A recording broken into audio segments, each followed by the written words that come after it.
कधीच नाही चुकणार तुमचे फेवरेट टीव्ही शोज झी5 सोबत, तेही एकदम फ्री।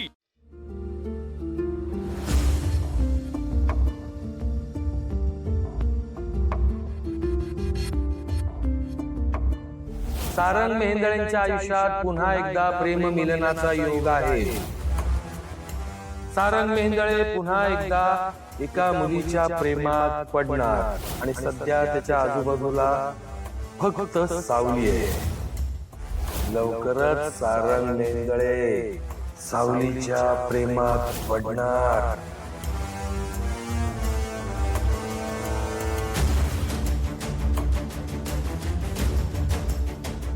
मग काय झालं, काही प्रॉब्लेम आहे?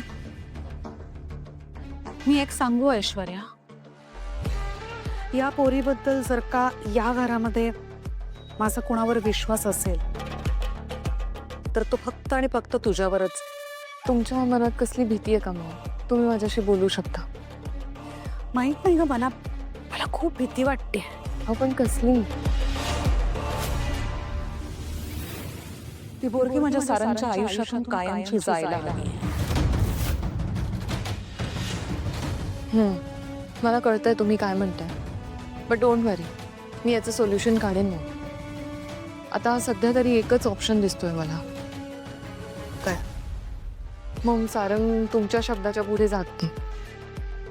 आपण जर सारंगला दुसऱ्या लग्नाचा प्रस्ताव दिला तर? नाही म्हणजे आता तो त्या मुलीला बायको तर मानतच नाही, तिचा विचार सुद्धा करत नाही। मग जर तिला कायमचं सारंगपासून लांब करायचं असेल तर आपल्याला सारंगचं लग्न करावं लागेल। थोडंसं अवघड आहे नो, पण त्या मुलीच्या जागी दुसरी मुलगी आपल्या घरात सून म्हणून यायलाच हवी। पटतंय तुझं मला। सारंगच्या लग्नाचा विचार नक्की करूया आपण।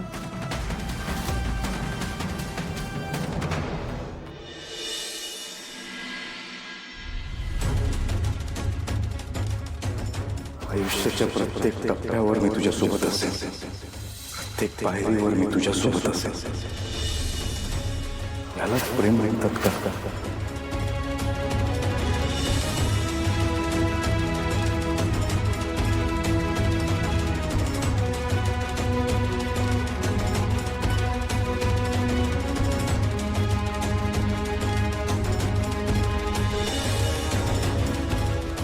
या सारंग मेहेंदळेची मैत्रीण होशील?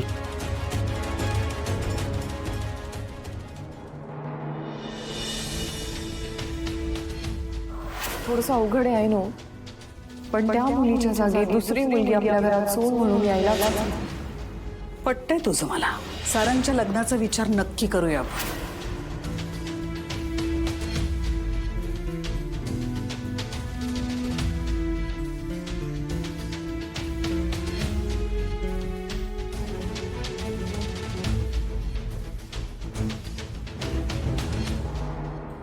सावली, तुझ्या डोळ्यात पाणी काय?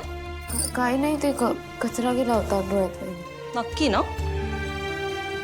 सावली, मला माहिती नाही तू कसला विचार करतेस, पण एक सांगू, उद्या सारंग जेव्हा तुझ्यावर प्रेम करायला लागेल ना, तेव्हा या सगळ्या विचारांचा काहीच अर्थ राहणार नाही।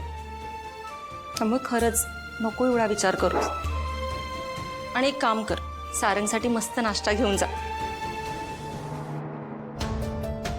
नको टेन्शन घेऊस, मी सांगते ना तुला। आणि हो, सगळ्यात महत्त्वाचं म्हणजे पेशंट समोर जाताना नेहमी हसऱ्या चेहऱ्याने जायचं, त्याला बरं वाटतं। Smile, good good. आता अशीच स्माईल ठेवशील। दादा, तुला अशा अवस्थेत बघताना खूप वाईट वाटतंय। नको वाईट वाटून घेऊ। तुला माहिती आहे, आपल्या आयुष्यात ज्या गोष्टी घडतात ना, त्या सगळ्या आपल्या चांगल्यासाठीच घडतात। आपल्याला वाटतं त्या गोष्टी वाईट घडल्यात किंवा त्या गोष्टीचा त्रास आपण करून घेतो। प्रत्येक गोष्टीमागे ना काहीतरी कारण असतंच। हे जे काय घडलं याच्या मागे पण कारण असेलच, आपल्याला ना माहिती, देवाला माहिती असतं। कदाचित मला विश्रांतीची गरज असेल, स्वतः जरा विश्रांती घेऊयात, मग लागू परत पळायला। तेच सांगतोय त्याला 1 जानेवारीपासून बोलतोय की पळायला जाऊया ऐकतोय कुठे तू पळ. दोघे पळा पळा पळा. चल चल चल. ए दादा वहिनी. सावली आते काय झालं? काही नाही.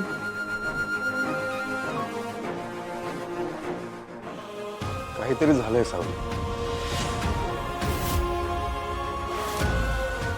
मी खायला घेऊन आले.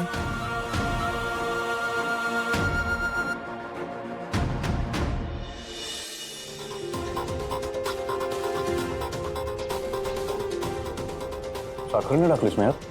नाही, गोड का लागतं? मध टाकलंय. अच्छा चांगलं लागतंय. पहिल्यांदा खातो मी.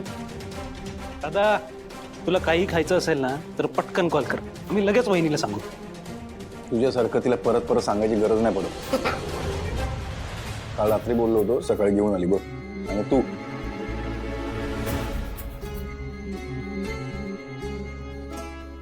सावली काय झालंय? काही नाही. तुम्हाला काय हवं असेल तर मला हाक मारा किंवा फोन करा, मी घेऊन येईन.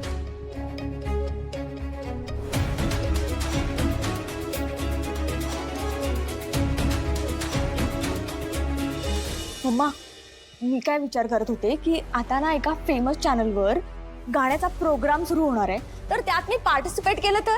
नाही तारा, मुळीच नाही, अजिबात नाही. अगं पण का? तारा हे बघ, तू ऑलरेडी एक एस्टॅब्लिश सेलिब्रिटी आहेस. ओके, तू एवढे मोठमोठे कॉन्सर्ट करतेस, तुझं नाव आहे मार्केटमध्ये, आणि आता तू म्हणजे ऑलरेडी एक सेलिब्रिटी असताना रियालिटी शो मध्ये जाशील? हा नाही तारा, नाही नाही नाही नाही, मला नाही पटत हे. अगं मम्मा, तुला माहितीये का आता रियालिटी शोचा ट्रेंड चालू आहे. रादर रियालिटी शो मध्ये जर मी गेले ना तर मी नॅशनल प्लॅटफॉर्मवर दिसेन. जस्ट इमॅजिन मी किती फेमस होईन.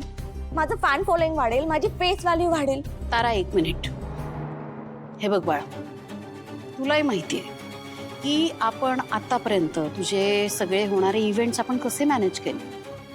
सावलीला इव्हेंटला घेऊन येणं, तिच्याकडनं गाऊन घेणं, हे सगळं आपल्यासाठी किती डिफिकल्ट आहे, कसं आपण ते मॅनेज करतो. आणि ठीक आहे आतापर्यंत करत आलो, पण रियालिटी शोत काय करणार आहोत आपण? आय नो मम्मा, तुला काय म्हणायचं ते मला कळतंय, पण nothing is impossible for you ना. मला माहितीये तू सगळं शक्य करू शकतेस, आणि तुझ्याकडे याचं सुद्धा प्लॅनिंग असणार आहे मम्मा. हा मम्मा, हे बघ, I trust you.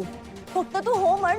Just imagine जर मी इंटरनॅशनली दिसले तर आपल्याला अजून कॉन्सर्ट्स मिळतील, आपल्याला अजून कामं मिळतील, खूप पैसा मिळेल आणि खूप फेमस होऊन ग मम्मा मी. मम्मा, तुला असं नाही वाटत का ग की आपण त्या मेहेंदळे कुटुंबापेक्षा आपल्या घराण्याचं नाव मोठं व्हावं असं? रादर तेही जाऊ दे, आपल्या घराण्याचं नाव इंटरनॅशनल प्लॅटफॉर्मवर मोठं व्हावं, फेमस व्हावं असं नाही वाटत का ग तुला? मला तर जग जिंकायला आवडेल तारा. मग दिस इज द चान्स मम्मा. ह्या गोष्टीची सुरुवात आपण ह्या प्रोग्रामने करू शकतो. तारा बोलते त्यात पॉइंट तर आहे. प्रयत्न केला तर मार्ग नक्कीच सापडू शकतो. ठीक आहे, त्यासाठी थोडे एक्स्ट्रा एफर्ट्स घ्यावे लागतील, पण काय हरकत आहे, करून बघूया हे.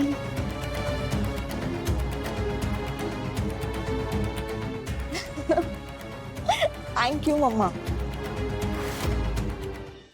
झी5 ॲप डाउनलोड करा आणि पहा सर्व एपिसोड्स एकदम फ्री.